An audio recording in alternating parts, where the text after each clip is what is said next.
Siglo III a.C. Roma creía que la guerra con Cartago ya estaba encarrilada, que tras la primera guerra púnica, el Mediterráneo occidental empezaba a inclinarse, por fin, hacia la República.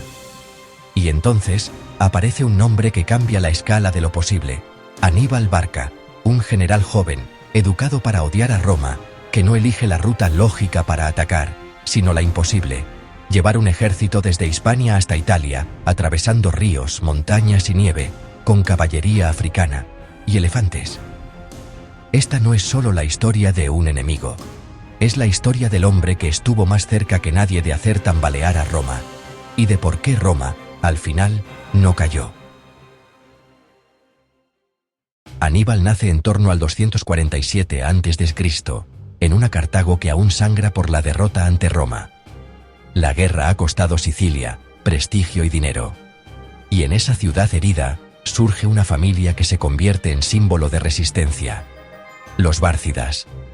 Su padre, Amílcar Barca, no es solo un general, es el arquitecto de una nueva Cartago, más dura y más pragmática, basada en recursos de Hispania y ejércitos entrenados lejos de la política volátil de la metrópoli. La tradición, transmitida sobre todo por autores grecorromanos, cuenta que Amílcar obliga al niño Aníbal a jurar odio eterno a Roma.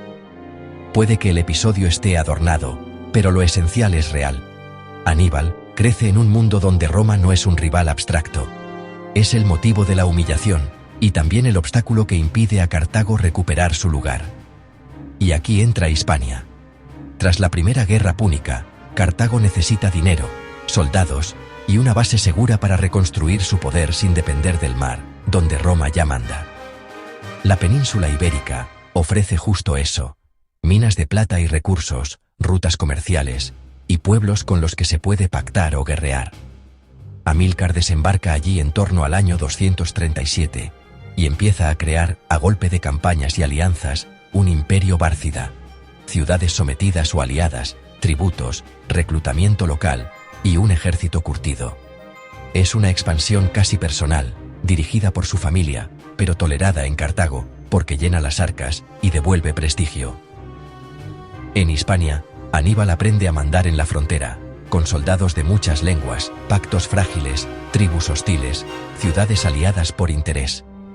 Y allí desarrolla una virtud peligrosa: la capacidad de ganar lealtad personal en un ejército que no es ciudadano, sino profesional y diverso. Tras la muerte de su cuñado Asdrúbal el Bello, Aníbal asume el mando en Hispania hacia el año 221 y empieza a consolidar poder con campañas rápidas. Roma observa con inquietud: la presencia cartaginesa al sur del Ebro se ha vuelto demasiado fuerte, demasiado organizada, demasiado ambiciosa. En el 219, Aníbal ataca Sagunto, una ciudad aliada de Roma en la costa oriental hispana. Este punto es clave. Cartago sostiene que Sagunto está fuera del ámbito romano. Roma sostiene lo contrario. El asedio dura meses. Cuando Sagunto cae, no solo cae una ciudad, cae la excusa para la guerra. Roma exige la entrega de Aníbal. Cartago se niega. Y en el año 218 comienza la Segunda Guerra Púnica, el choque más brutal entre dos sistemas: la República de ciudadanos soldados y la potencia mercantil que pelea con ejércitos profesionales. Aníbal sabe que si espera, Roma llevará la guerra a África. Así que decide lo que parece una locura estratégica, hasta que lo convierte en historia. Aníbal no quiere una guerra de desgaste en el mar, donde Roma ya se ha impuesto. Quiere un golpe psicológico, político y militar en el corazón de Italia. Cruza el Ebro, atraviesa la Galia, negocia, combate, compra tiempo. Y entonces llega la decisión que define su mito: cruzar los Alpes a finales del 218. Lo que ocurre allí no es una postal épica, es un infierno logístico: frío, deserciones, emboscadas, animales muriendo, caminos que literalmente se rompen bajo los pies. Cuando Aníbal baja a Italia, ha perdido una parte enorme del ejército, pero ha ganado algo más valioso: ha hecho creíble lo increíble. Y ahora Roma entiende el mensaje: la guerra no será allí lejos, la guerra está aquí. Y justo cuando Roma se prepara para aplastarlo con la fuerza de su sistema, Aníbal empieza a demostrar que su verdadero arma no es el número, sino el método. En Trebia, Aníbal no busca un choque limpio. Fuerza a los romanos a pelear donde él manda. Los hace entrar agotados y helados, los arrastra a un terreno que conoce, y cuando ya están quebrados por el frío y el esfuerzo, les cae encima la emboscada. Y Roma pierde. Y en el lago Trasimeno, año 217, perfecciona el arte, oculta tropas, encierra a un ejército romano contra el agua y la niebla, y lo destruye en una de las emboscadas más célebres de la antigüedad. Roma reacciona nombrando dictador a Quinto Fabio Máximo, el cunctator, el que retrasa. Fabio entiende lo esencial. No puedes vencer a Aníbal jugando a su juego. Lo desgasta, evita la batalla campal, protege recursos y compra tiempo para que la República no se desangre en otra trampa. Pero Roma es Roma, y Roma se cansa de esperar. La República decide apostar por una batalla decisiva, total, aplastante, 2 cónsules, un ejército gigantesco, la idea de que la masa resolverá lo que la prudencia ha frenado. Y esa decisión conduce a un lugar llamado Cannas. En Cannas, Roma reúne una fuerza enorme. La intención es sencilla: presionar, empujar, triturar al enemigo por pura potencia humana. Aníbal responde con una obra maestra táctica, coloca un centro más débil que cede de manera calculada, atrae el empuje romano hacia adentro. Y cuando el ejército romano se ha metido demasiado, la caballería cartaginesa domina los flancos y el cerco se cierra. Lo que sigue es una matanza. Las cifras exactas varían según las fuentes, pero el resultado es indiscutible. Roma sufre una catástrofe sin precedentes. Mueren entre 50 y 70.000 romanos, caen senadores, caballeros, oficiales. La República se queda sin aire. Después de Cannas, varias ciudades italianas se pasan al bando cartaginés, y por primera vez, el mapa de Italia tiembla. Es el momento en que todos se hacen la misma pregunta. ¿Marcha Aníbal sobre Roma? Y aquí llega el giro que ha fascinado durante siglos. Porque Aníbal ha ganado la batalla perfecta. Pero la guerra no se decide solo en una tarde. Y el siguiente paso, el que no da, o no puede dar, es el que empieza a cambiar el destino de la guerra. ¿Por qué Aníbal no toma Roma? Las explicaciones se discuten aún hoy, pero hay realidades duras. No tiene máquinas de asedio suficientes, no controla el mar, no recibe refuerzos constantes, y Roma, aunque herida, no colapsa políticamente. Esa es su verdadera fortaleza, su capacidad de reponer ejércitos y seguir. Roma vuelve a la estrategia fabiana: evitar el golpe final, cortar suministros, recuperar aliados ciudad por ciudad, gracias a la eficacia de generales como Claudio Marcelo. Y mientras Aníbal permanece en Italia, Roma abre otro frente decisivo: Hispania.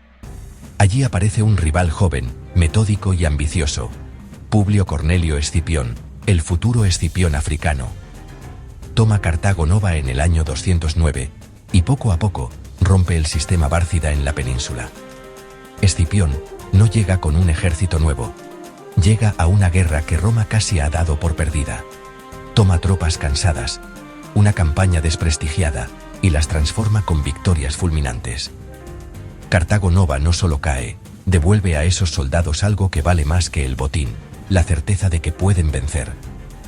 Luego, en Italia, el golpe moral es tremendo cuando el hermano de Aníbal, Asdrúbal, que venía con refuerzos, es interceptado en el norte y derrotado en el Metaurus por los cónsules Marco Livio Salinator y, sobre todo, Cayo Claudio Nerón, cuya marcha forzada cambia la guerra en un solo movimiento. Asdrúbal muere allí mismo. La historia dice que su cabeza fue arrojada al campamento de Aníbal. Puede que el detalle se dramatice, pero el mensaje estratégico es real. Aníbal queda aislado. Escipión, en lugar de perseguirlo eternamente en Italia, toma la decisión romana por excelencia: llevar la guerra a África, forzar a Cartago a llamar a su mejor general para defender su casa. Y así, tras años de victorias imposibles, Aníbal regresa a África para jugar una partida que ya no controla. En el año 202, en Zama, en el interior de la actual Túnez, Aníbal se enfrenta a Escipión. Esta vez, Roma ha aprendido. Mejor caballería aliada, especialmente númida, mejor lectura táctica, y un Aníbal que ya no tiene el ejército veterano con el que aterrorizó Italia. El choque es tenso y desigual. Aníbal intenta abrir la batalla con los elefantes, pero los romanos reaccionan con disciplina. Abren corredores en sus líneas para dejarlos pasar, y los hostigan hasta desordenar también a parte de la caballería cartaginesa. Luego llega el momento decisivo. La caballería de Escipión, superior y mejor coordinada, expulsa del campo a la caballería enemiga, y cuando la infantería está trabada en el centro, esos jinetes regresan por la retaguardia. No es una copia exacta de Cannas, pero sí es el mismo principio, aplicado contra quien lo perfeccionó. El combate se inclina cuando Cartago pierde el control de los flancos. La batalla termina con victoria romana, y en el año 201 Cartago pide la paz, pierde su imperio, paga indemnizaciones, queda limitada militarmente. Roma no solo gana una guerra, gana el control del destino mediterráneo. Aníbal no muere en Zama, vive. Participa en política en Cartago, pero huye cuando Roma lo presiona, y acaba en el tablero de reinos helenísticos de Oriente, vinculado a Antíoco III. Finalmente, perseguido por la República y sin salida, muere en el exilio, hacia el año 183, según la tradición por suicidio, para evitar ser capturado. Aníbal no destruyó Roma, pero la obligó a evolucionar.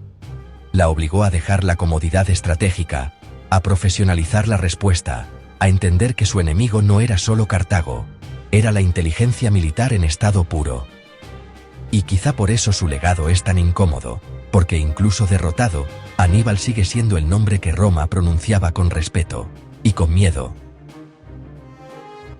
Si te ha atrapado la historia de Aníbal y la guerra que casi acaba con Roma, suscríbete a Crónicas de la República y activa la campana. Así no te pierdes las próximas biografías de héroes y enemigos de la República, con batallas, estrategia y política contadas como una historia. Y ahora dime en comentarios, después de Cannas, ¿tú habrías marchado directo sobre la ciudad o habrías hecho lo que hizo Aníbal?